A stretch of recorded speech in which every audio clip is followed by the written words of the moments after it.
and this is episode 46 of the Lifestyle Entrepreneur Podcast. And my next guest is Andreea Ayers, where we're going to be talking about how to use press and guest blogging to drive traffic and get loads of exposure for your business.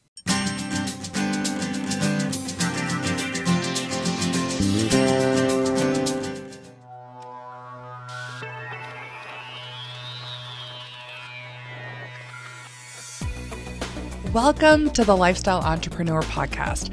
I'm your host, Kris Gilbertson, and I'm a best-selling author, podcast expert, and speaker and business strategist.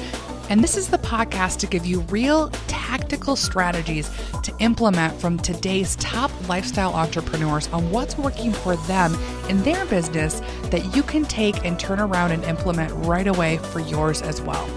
Now, in order to get the most from the podcast, make sure to join us over at www.lifestyleacademy.com/free bonus and enter your name and email to get your free cheat sheet on the top 10 podcast tools to launch your world-class podcast today, and also receive cliff notes from the top lifestyle entrepreneurs on the podcast with their exact step-by-step formulas for success for your business delivered right to your inbox. And now for some monthly housekeeping items. I get to announce the First Friday raffle. And this month's First Friday winner goes out to Haley Badenhop. And I hope I pronounced your name right. But she says, fun to run, fun to listen, 5 stars. Living in Jackson Hole, Wyoming, I have beautiful scenery surrounding me, yet never found taking a run enjoyable until I came across Kris's podcast. Gaining amazing entrepreneurial knowledge while working out has now become my favorite combo. Listening not only keeps my mind off the intensity of the workout, but I end up feeling refreshed and motivated physically and mentally. I can't get enough of her podcasts and now turn them on at work too while I'm designing and encourage my friends to take a listen. Thanks, Kris, for making me see that entrepreneurial lifestyle isn't just for a select few, but can be achieved by anyone who's willing to put themselves out there and go for it. Well, Haley, I love that. Thank you so much for the amazing review and testimonial there in iTunes. And I love hearing how the show is helping people awaken to the idea of becoming an entrepreneur. It's not for the select few. Today, with technology that we have at our fingertips, it's so amazing how you can take just a simple idea that you have in your mind and transform it into a whole new business. And just staying consistent and continuously being a learner. Leaders are learners. That's what's going to help set you apart from the pack and help you move forward and keep taking action to take your ideas and implement them and actually create a thriving business. Without further ado, I want to get right into Andreea talking about how to get media happy and really get more press for all those wonderful ideas that you do have. So let's take a listen.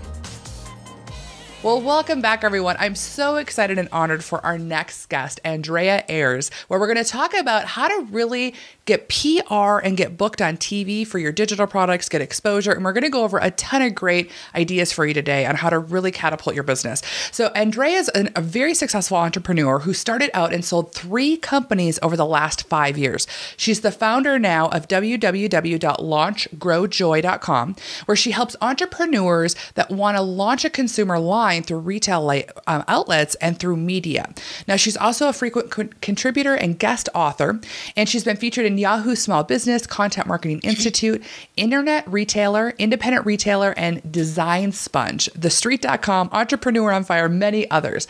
So what's really great is she's a mother of 3. She loves being an entrepreneur because it allows her to have that freedom, and she loves to share her experience. So we really are going to deep dive today into some amazing topics. So what I'd love to do, Andreea, is just for you to start out and talk about how you shifted, because you started out as an entrepreneur selling actual consumer products, and now you've shifted over into teaching entrepreneurs how to unleash their own ideas and their own digital programs and products. I'd love for you to talk about that and your story.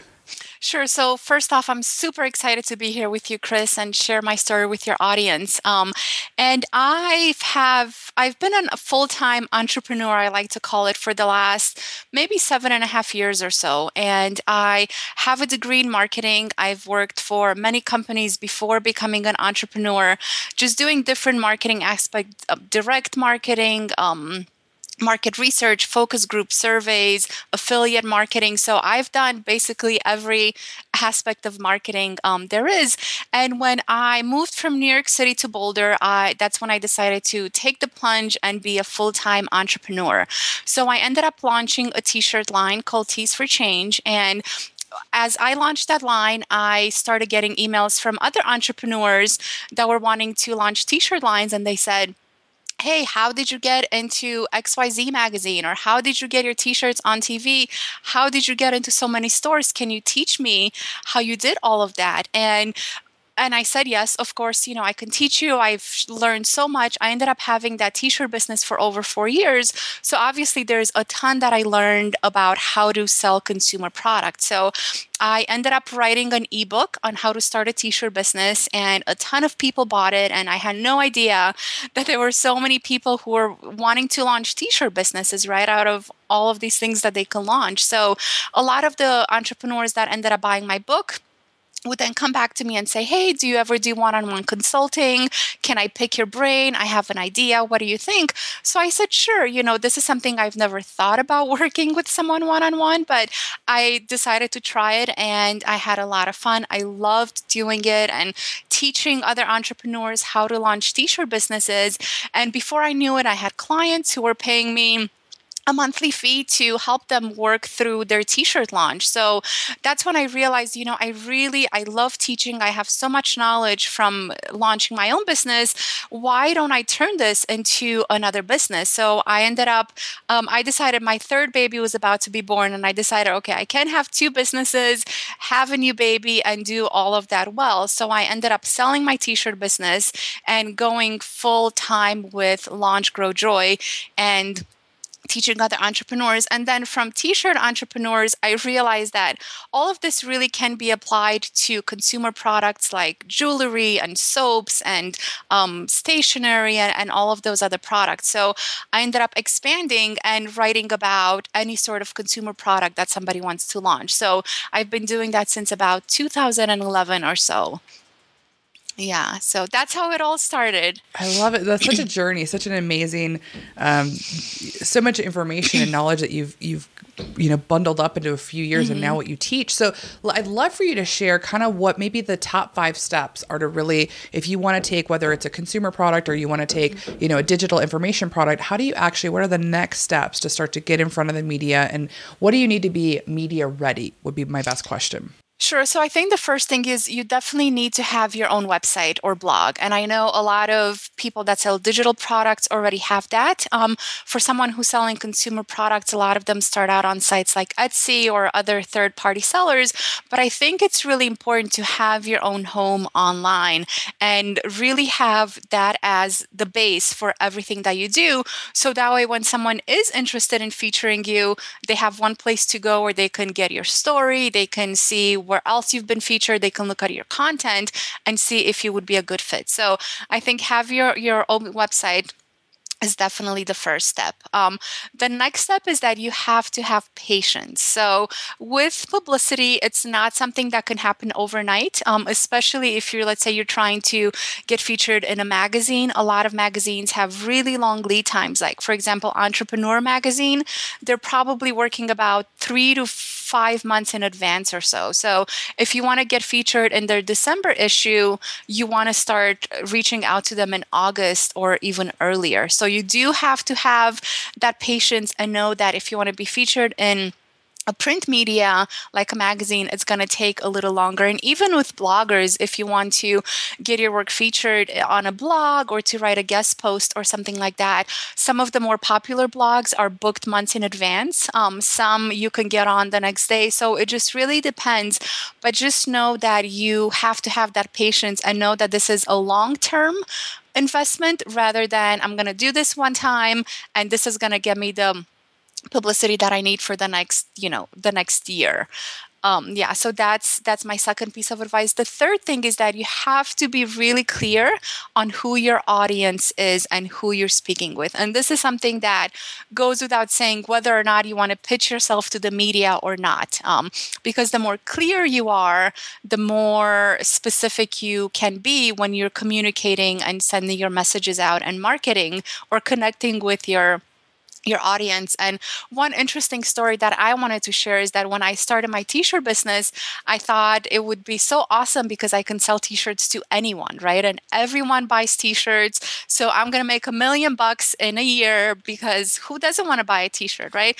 So when I sat down and I thought about, all right, what blogs do I want to approach? What media do I want to approach? I mean, there's so many different media outlets out there.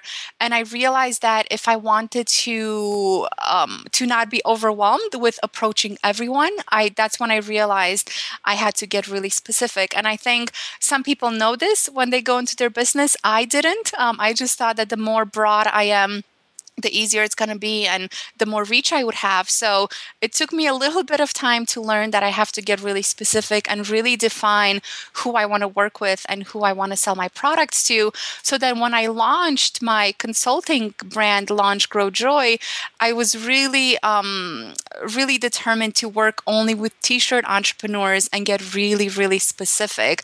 But then the thing is, once I got that down and I realized, all right, this is the process I'm going to take them through and my marketing message is all clear, then that's when I expanded to working with other entrepreneurs that have consumer products as well.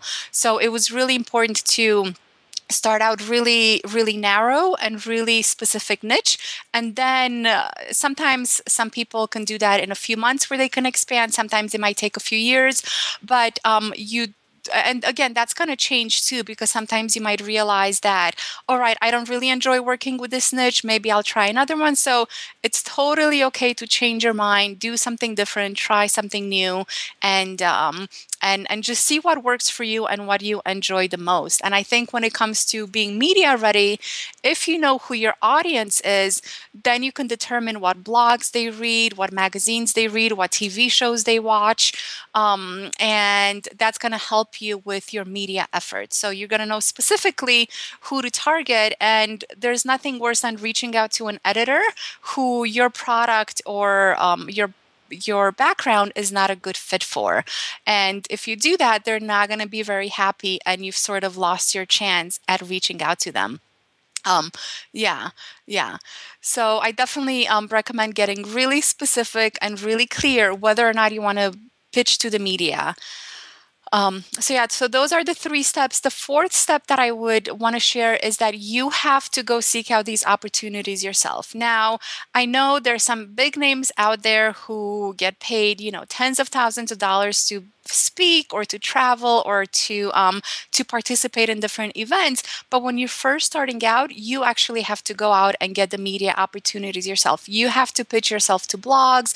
You have to form relationships with the media. You have to take the initiative and put yourself out there. And it's also important to know that not everyone might respond, and that's okay, right? Because not everyone's going to respond, just like not every person who is on your email list is going to open every single email you send.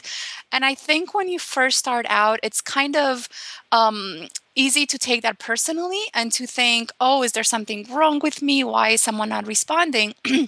But if you realize that they're getting a ton of those requests all the time, and you just sort of have to keep at it and definitely follow up with them, but obviously without stalking them and without being like, why didn't you answer my email? And I want to be on your show, or I want to write for your blog.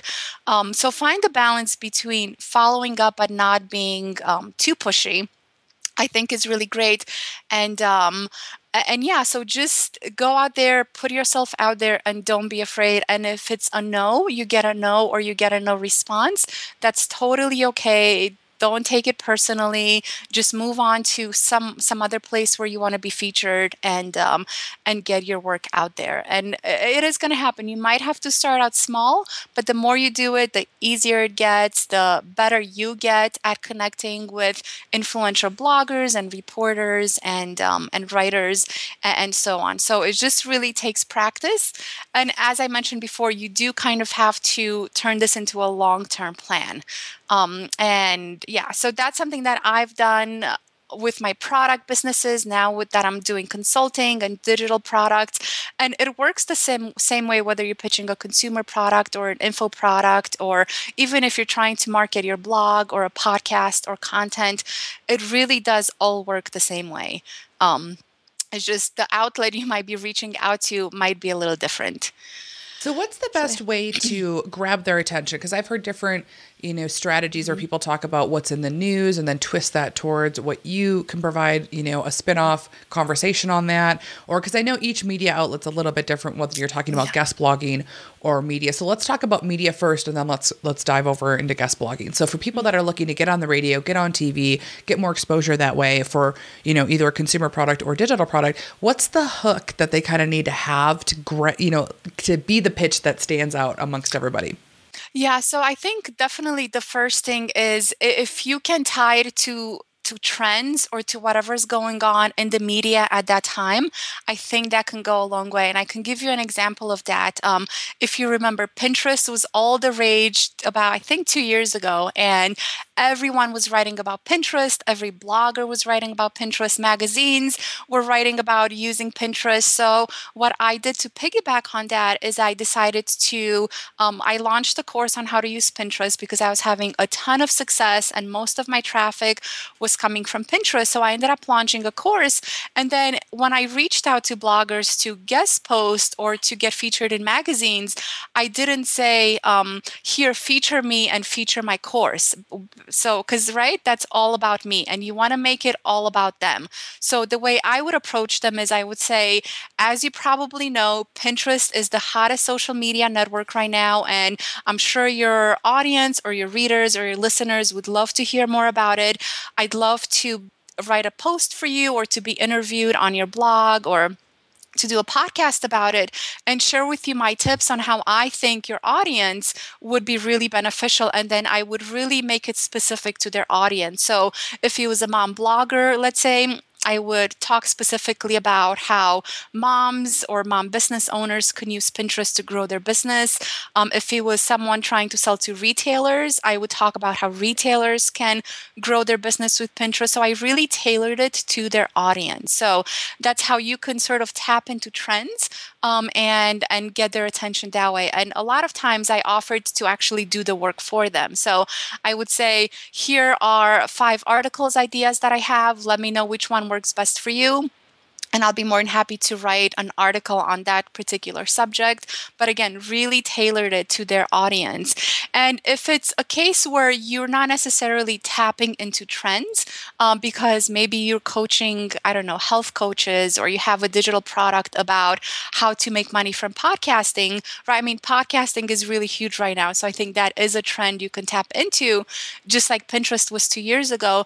But if it's not something that can relate to what's going on in the media at that time, then I think you have to be really familiar with who you are pitching and start reading their content, start leaving really insightful comments on their blog, leaving reviews on their podcast, for example, and really getting familiar and establishing that relationship first before you reach out. And I mean, I've interviewed so many people who have first reached out to me via Twitter and commented on one of my articles, or who maybe saw me speak somewhere and they said, "Oh, I loved your presentation at Creative Live," or something like that. So it's trying to personalize that pitch, rather than just saying, "Oh, can you feature me because I'm great and I have so much to say." So rather than approaching it all about me, I would always approach it all about them. And I would say, "I loved your article on this topic. I've used your strategies and here are the results that I've gotten. If you'd like more information, I would love to write an article for you, or I'd love to be on your show," or something like that. But you have to really know them. And again, that goes with podcasters, it goes with the media, magazine editors, newspaper editors, influential bloggers, really with anyone that you're reaching out to. And I think if you approach it from the perspective of how can I help them, as opposed to how can they help me, I think that really is what goes a long way. So that's been my strategy and it's worked really well. And I mean, my products, or me and my articles, have been featured now in more than 500 media outlets. And again, it was a long-term process. It didn't all happen overnight. I've been an entrepreneur and doing this for 7 years. So it did take some time, but you do have to start somewhere and just keep going at it. This is not just a one-time email that you send or a one-time thing that you do. Right. Yeah. Mm-hmm. Yeah. And I love that. The go-giver mentality, that applies to everywhere in business today. You really have to come from a place of service and giving. And that just creates a stronger relationship and opens up the door quicker, anyway. So it's very important. Yeah. So let's talk about, I want to talk a little bit more about the tangible results, because media for me has always been one of those kind of ambiguous things where you're like, well, who's watching? Because I know, like on a podcast, or I know on my webinars, I know exactly who I'm talking to, but it's interesting with media sometimes, the different platforms. So I want to kind of go back a little bit where you talked about getting really specific, because I think this is a big thing that a lot of entrepreneurs struggle with. They think they're niche, but they're still so wide. So when we talk about, let's talk about how do they get specific on the blogs they should find to post on, and then more specifically, what type of content, how they can relate that to the reader. Just deep dive on that a little bit more, because I think it's so powerful, because that's, I'm sure, where you were able to really hone in and get all that massive traffic that came to your website and bought your programs, is because you were so laser targeted. Exactly. Yeah. And I think as you're starting out, sometimes or a lot of times we read the blogs that our audience reads anyway. So I think a lot of times it's a good place to start with the blogs that you read, that you personally read, especially if you would be your own audience, right? Like if you would be your own customer, then that's definitely a good place to start.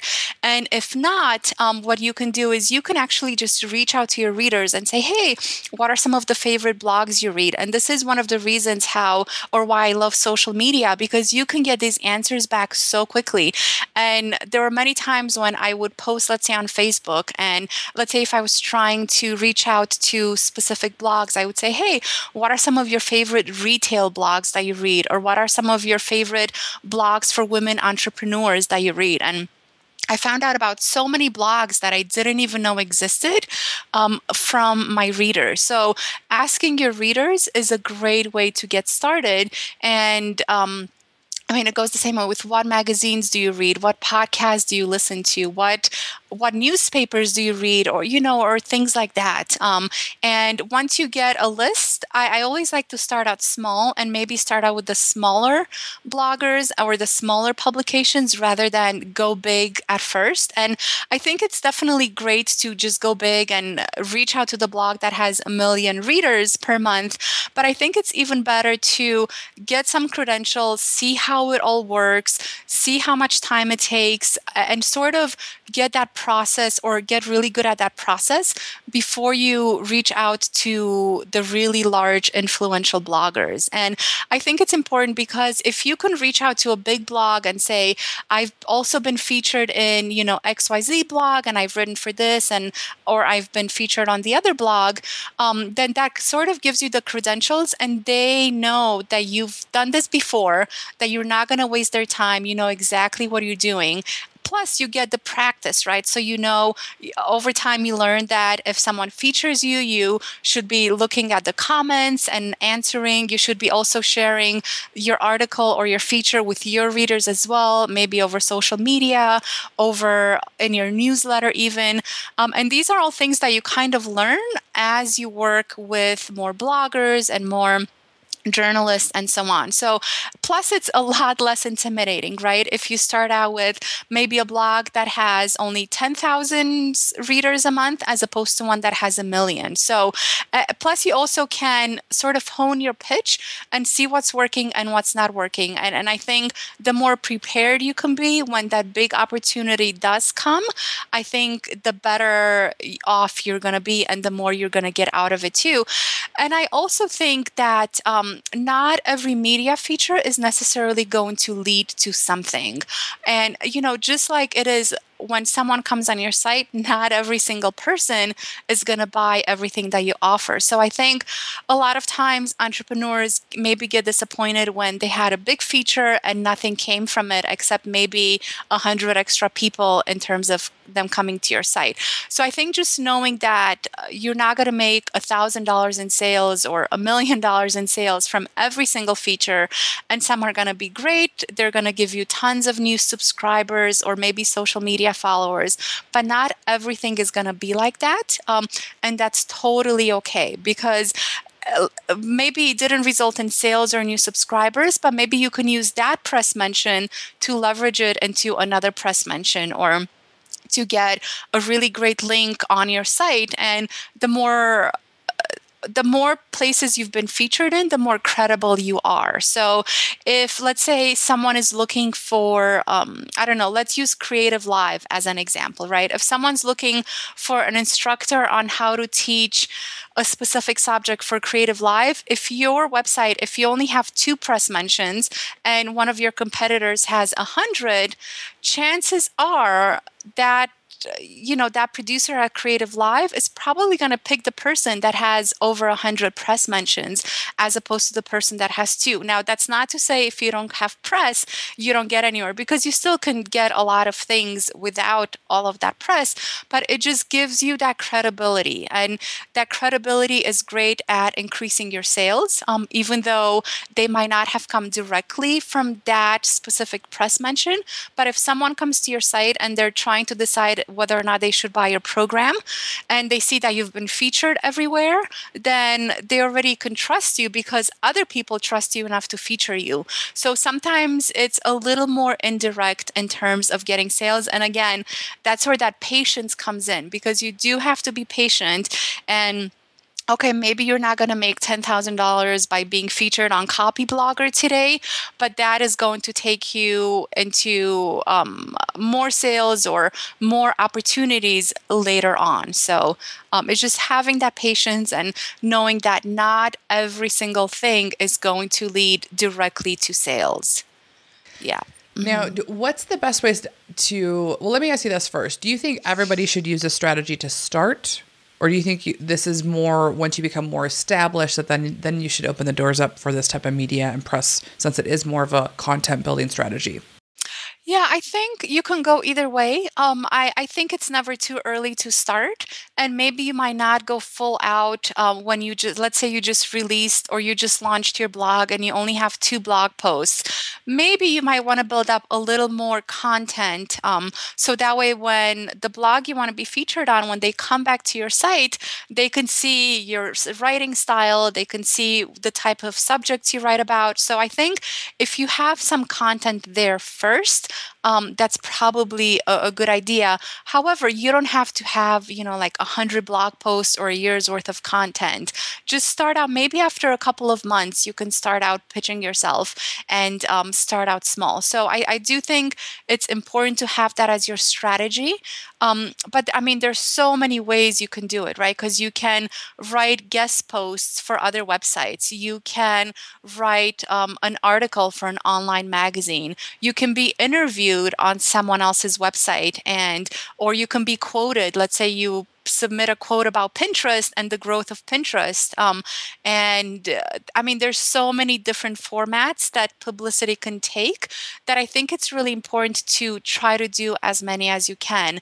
Or, maybe not everyone might be able to go on speaking engagements every month. And if that's the case, then maybe you can do a guest post every couple of months. So I think just look at what else you have on your plate. And that's sort of things you like doing. So, for example, if you love to write, then guest blogging is a great opportunity. If you hate writing, then that's probably shouldn't be the way to go. Maybe you're more into speaking or something like that, or being quoted, or doing podcast interviews or radio interviews. So just look at what you love to do, and focus mostly on that. But I do think it's important to still have a little bit of everything and all of the different types of media in your strategy. Yeah, I do too. I love that. So can you share with our listeners maybe kind of a sample pitch letter, like what you would say to someone that you're trying to reach out to, just to give them a flavor of how you personalize that and how, because you're the pro at this. So I'd love if you share us the secrets. Sure. So I think the first thing is definitely your subject line, right? Because people decide whether or not to read your email based on what the subject line is. So I think if you write a subject line, I found that for me, asking them a question works really, really well. So I will say something like, are you looking for guests, or are you looking for um, guest bloggers for your blog? Or did you know that Pinterest is the hottest social media network? I mean, something where I get really, really specific, but I'm engaging them by asking them a question. So I found that works really well, as opposed to something like, I don't know, let me give you an example. If you're just saying, uh, let me get a really good one for you. So if you are just saying something like, I want to be a guest on your show, or something like, I want to do this, or I'm really great at this, or something along those lines, where you're not speaking with them directly and you're talking more about you, then I think that doesn't get opened as much. And I've done different things with subject lines and have played around a lot. And I found that if you keep it informal and not too vague, that really goes a long way. And if you ask them a question, that's even better, but a question that's relevant to them. Or you can even say something like, loved your last article on dot dot dot, or something like that, or subject. So if you can get really specific and either ask a question or reference something that they just wrote about, or something that they just maybe talked about, or it's something that they were featured on, or something like that, I think that gets their attention a lot more than just sharing industry statistics. Or, I mean, I have PR companies and entrepreneurs pitching me all the time. And I know the ones that I read, or the ones that I even open, are the ones that are personal. So if someone says something like, just listen to your podcast, I have a question, or something like that, where, their question is if they can be on my podcast, right? That gets my attention a lot more than if they just said, successful entrepreneur launches new product. Right? So it's just making it personal, getting them engaged, and asking questions, I think, is a great way to get your email open. So once we get through the subject line, my rule is to have an email that's 3 to 4 paragraphs long, and each paragraph should be 3 to 4 sentences. So it's super short. You're not sending press releases. You're not writing everything, your entire story in this email. It's just about keeping it short, keeping it to the point, and that's how you can get their attention. So in the first paragraph, I usually like to tell them something I know, or something that I love about the work that they do, and how maybe I can benefit. So let's say if I'm reaching out to a blogger, I might say, I just read your article on this topic and I loved what you had to say, especially tip number 5, and I've actually implemented it and found that it works really well. So you want to make it personal. Instead of saying, did you know that 25% of women business owners can get financing, or something like that, where it might be relevant to me and my readers, but it's not personally relevant to me. So if you can keep it personal with the first paragraph, I think that really goes a long way. And then in the second paragraph, you can share a little bit about why you would be the best person to be a guest blogger, or to be on their show, or to provide a quote or something like that. So that's where you can go a little bit into your background and what makes you an expert at what it is that you do. And I think that gives you the credibility that you need in order to get featured. So maybe you've had some great success with a strategy that you want to share. Or maybe you've started your business and have gotten to 6 figures in 6 months, and that's what you want to write about. Then share how you were able to do that, again, in 3 to 4 sentences, and don't go into your whole story about why you're doing it and all of that. You can talk about that in the article. You can get to that at some point, or if they need more information. And then in the third paragraph, I like to ask them about what they need. So if I'm asking for a podcast interview, I can say, here are a couple of times. If you're interested, here are a couple of times that are available for me.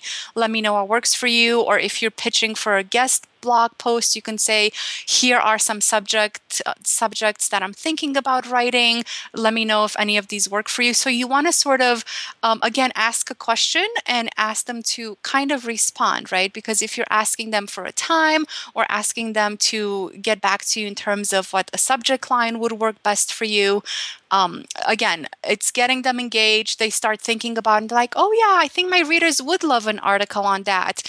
This is great, and it's going to save me time. It's going to expose my audience to someone new, maybe something that I'm not already teaching about. So just giving them that door that they can sort of come back to and be like, all right, this sounds really interesting. Let's move forward. And then in the last paragraph, I like to obviously thank them for their time and just say, thank you so much. I really appreciate you considering this. I would love to work with you, or I would love to write for you, or I would love to be featured on your show, or something like that, where you really are appreciative of their time. And again, it doesn't have to be anything too formal. It can be just really something that comes from you, from your heart, where like you really do appreciate them taking the time, especially with someone who might be busier or someone who has a huge following, right? Just the fact that they took the time to read your email is pretty huge. So you want to acknowledge the fact that they did that. And then, that's pretty much my 4-paragraph formula. And then I sign off and I say something like, I'm looking forward to working with you, or looking forward to hearing from you, talk to you soon, or something like that. So that's the thing that I've used for products, for pitching my courses, pitching articles and guest posts and interviews and TV shows and all of that, and even speaking engagements as well. I love it. That was brilliant. And I love how simple that is. And brevity is so important, because a lot of times we'll get these big, long emails, and even the spacing, like make sure you space and have white space, because when we get these emails, it's like, you just send it to the trash if you can't read it and it's not easy and it doesn't flow nice. So I love the opening with the question, brevity of what's important for them, the personalization, your credibility, and then what's in it for them, for the person that you're trying to attract, and how you can help them, and then close it. Stop. Yeah. Right. Exactly. Yeah. And I mean, you're right. When I get email pitches, and I get them all the time, I look at how long it is. And if it's super long, unfortunately, I delete it. If it's short and, like you were saying, with white spaces in between, then I read it to see if it's going to be relevant. And it works. It really does. Yeah, it's amazing. Now, is there any particular people that when someone's looking to go guest blogging or with those media outlets, are there certain, roles that they should be looking for within a company to like the PR person, but sometimes it's different. It might be a different content manager or... Oh, I see what you're saying. Yeah. So if you are, let's say you're approaching a blog that's a whole bunch of something like the Huffington Post, right? Where they have different sections. There's a health section, a business section, lifestyle, entertainment. You definitely want to go to that specific person. And oftentimes what happens is that you can reach out directly to a writer who wrote an article that you would be a great resource for. So that happened with me actually with thestreet.com, where it was a writer who was writing about small business and writing about creative entrepreneurs that sell products on Etsy. So with her, it was the perfect contact to have, because she writes exactly about what I write about and what I teach about. So if it's something big like that, where it's an aggregator and there's many contributors, many writers, I think you really can start with one of the writers who wrote an article that you love and that would be relevant to you as well. And sometimes I say, I'd love to be a resource for the next article that you might write on this topic. I'm also familiar with XYZ topics if you're ever looking for sources on that. And in those cases, they're already writing the article and they're mostly looking for people to quote, right? Because they always have to have at least 3 or 4 quotes from 3 or 4 different experts in an article like that. So, and sometimes I'll even say, if you're not the right person for me to be contacting, can you forward referred me to the right person. And sometimes they do, sometimes they don't. But again, it's okay if they don't respond all the time, and probably they're not going to respond every single time. And you have to be okay with that. And if you don't get a response there, then maybe you can reach out to the section editor and try to connect with that person. But if it's a blog where there's only one person writing, then I think it's totally fine to reach out to that person directly. And then if you're pitching to, let's say, a business magazine like Entrepreneur Magazine, if you write about tech stuff, then obviously reach out to the tech editor.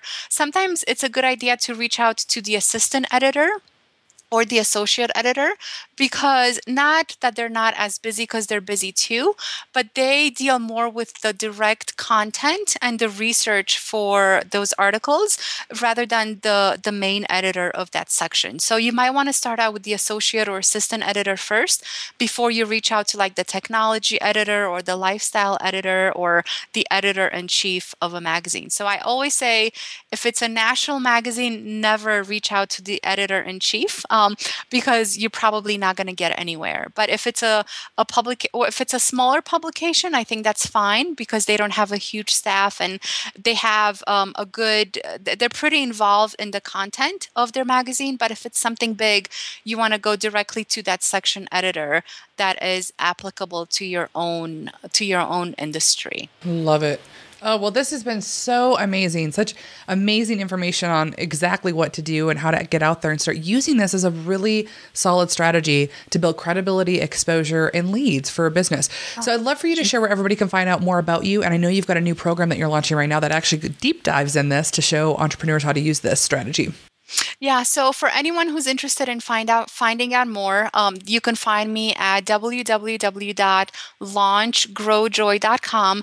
And the new program that I'm launching is called Get Media Happy. And I'm super excited. I'm so happy for this, because it's a way to connect magazine editors who are looking for specific products with entrepreneurs that make those products. So it sort of cuts out all of the guesswork of who should I contact to pitch my products to, or to reach out to. And this tells you, all right, this editor is looking for this product, this is their deadline, and it connects you directly with them. So I'm super excited for that. It's launching in May, and that's going to be at getmediahappy.com. Oh, brilliant. Well, this has been absolutely such a pleasure. Andreea, thank you so much for coming on live and for sharing all of this amazing information. And I'll have all that in the show notes where they can find out more about you and how to connect with you and get more media happy.